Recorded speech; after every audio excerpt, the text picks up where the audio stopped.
Salut, aujourd'hui pour ce jour des astuces, on va apprendre à gagner un peu d'argent. Enfin une astuce qui allait bien. Tous les mercredis depuis ce 1er janvier, je vous donne une astuce en rapport avec le mentalisme pour faire quelque chose qui est en dehors du mentalisme. Et l'été approchant, je me suis dit je vais regarder dans Analytics quelle est la plus grande tranche d'âge qui regarde mes vidéos. On va dire grosso modo entre 18 et 35 ans. J'ai additionné cette donnée au fait qu'on allait bientôt être l'été et que beaucoup d'entre vous allaient sûrement travailler dans la restauration comme serveur, qui est le job qu'on fait le plus facilement. Preuve en est que j'ai fait ce job moi aussi. C'est pourquoi je vais vous livrer mes 5 meilleures astuces pour avoir des pourboires. La première astuce consiste à faire travailler votre mémoire. Ça tombe bien, j'ai fait une playlist sur la mémoire. Vous devriez y trouver à l'intérieur des astuces qui vont vous permettre de retenir plus facilement qui prend quoi en fonction de la position de la table. Évitez de noter avec un carnet, mais retenez plutôt qui prend quoi. Et juste avant de quitter la table après la prise de la commande, répétez toute la commande entièrement en désignant les personnes. Ça va instaurer une vraie relation de confiance entre les gens qui viennent de commander et vous, puisque vous avez retenu, vous êtes capable de le répéter, donc ils sont complètement rassurés, et vous avez redésigné qui prenait quoi.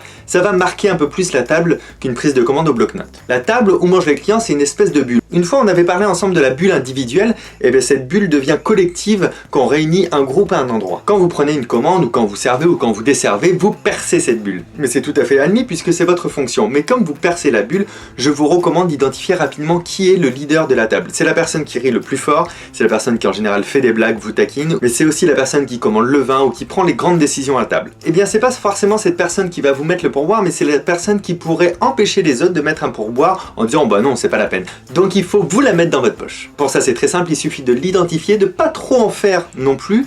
Il suffit juste d'une petite mise en avant, d'une flatterie bien placée pour se mettre cette personne-là dans la poche. Il faut que ce soit fait intelligemment, c'est-à-dire ne flattez pas quelque chose qui n'existe pas, mais trouvez quelque chose d'appréciable chez la personne, dans sa manière de vous parler, ou dans sa manière d'être, ou dans ce que cette personne-là a choisi, mais encore une fois, sans trop en faire. La troisième astuce est toute simple, elle vient de la première. Quand vous allez amener les plats, ne demandez pas pour qui c'est. Mettez directement aux bonnes personnes, puisque vous aurez retenu en prenant la commande, vous aurez fait ce petit effort mental temporaire, et vous serez capable de donner les plats sans redemander qui avait pris quoi. Je vous assure que dans votre relation avec la table, ça vous fait marquer encore une fois beaucoup de points. Quatrième astuce, c'est quand on vous demande la note. Vous allez ramener la note, ça c'est tout à fait normal, mais j'ai un vrai truc qui va mettre un grand coup d'accélérateur sur le fait que vous allez avoir un bon pourboire. Vous allez préparer à l'avance, chez vous, des petits cartons, alors ça peut être sur des cartes de visite blanches, ça peut être des cartes de visite du restaurant si le restaurant a des cartes avec un dos blanc, c'est même d'ailleurs ce qu'il y a de mieux pour le faire. Vous allez donc mettre avec la note un petit mot de votre part qui va inclure votre prénom et le fait de remercier la table. Ça peut être simplement « J'espère que vous avez passé un bon et agréable repas.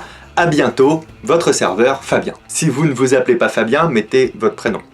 C'est mieux. Et avec cette petite carte, avec ce petit mot, mettez aussi 1 ou 2 bonbons. Les bonbons, c'est la vie. Les bonbons, c'est l'arme ultime. Si le restaurant ne fournit pas de bonbons gratuits, vous allez acheter des gros sacs de bonbons à pas très cher et vous en mettez juste 1 ou 2. C'est une attention qui fait plaisir, qui vous rendra vous sympathique puisque c'est vous qui allez donner ça. Il y a un restaurant où j'ai travaillé, il n'y avait pas les cartes de visite, il n'y avait pas les bonbons, il n'y avait rien, on mettait la note comme ça en vrac sur la table. Donc moi je prenais une sous-tasse, je mettais la note, le petit mot que j'avais prévu, les 2 petits bonbons et je posais ça sur la table. Vous êtes en train de générer le tunnel idéal pour avoir un pourboire. D'ailleurs dans ces cas-là, quand vous n'avez pas de pourboire, c'est bien souvent parce que les gens n'ont pas de monnaie, tout simplement. Et c'est là que la 5e astuce arrive. Si quelqu'un vous paye avec un billet de 20 €, ne rendez jamais la monnaie sous forme de billet. Si par exemple vous devez rendre 10 € et 20 centimes, ne mettez pas un billet de 10 et 20 centimes, mettez un billet de 5, 2 pièces de 2, une pièce de 1 et 20 centimes.